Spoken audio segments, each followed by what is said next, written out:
Yung mga jokes ni Alex Calleja, paulit-ulit lang naman talaga eh. Yan yung ilan sa mga nabasa ko sa mga comment ng mga tao tungkol sa kanya. And then naging viral nga rin siya lately dahil sinabing ninakaw niya ang isang joke. Tapos nasa Netflix na rin siya. And then nag-top 1 siya. To be honest, pinanood ko rin yun ng paulit-ulit. Hanggang ngayon, natatawa pa rin talaga ako pag pinapanood ko yun. And napanood ko na rin si Alex Calleja na mag-perform sa personal. Nakakatawa talaga siya. And I admit, marami siyang mga jokes talaga na paulit-ulit ko na rin naririnig. Well, napanood ko rin kasi sa ibang video yung mga jokes niya. Pero wala eh, natatawa pa rin talaga ako kahit paulit-ulit kong pinapanood yung mga jokes niya. Because of that, naalala ko tuloy nung umattend ako sa isang seminar tapos yung speaker ay paulit-ulit niyang kinikwento yung joke niya. Nung umpisa, tawang-tawa pa ang audience. Pero nung katagalan, wala nang reaction. Naging corny na. Until yung speaker sinabi niya, bakit hindi na kayo natatawa? Kasi ba corny na? Kasi paulit-ulit mo nang naririnig. And then he said, bakit daw sa joke ay hindi natin magawang paulit-ulit na tumawa? Pero paulit-ulit tayong umiiyak sa paulit-ulit na drama. Well, happiness is a choice. Hindi siya feelings lang,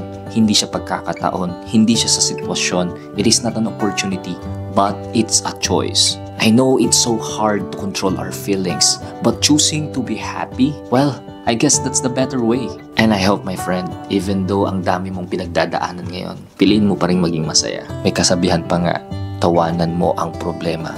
Oo nga naman, subukan kaya nating baliktarin. Yung problema naman ang tawanan. Well, just a friendly reminder.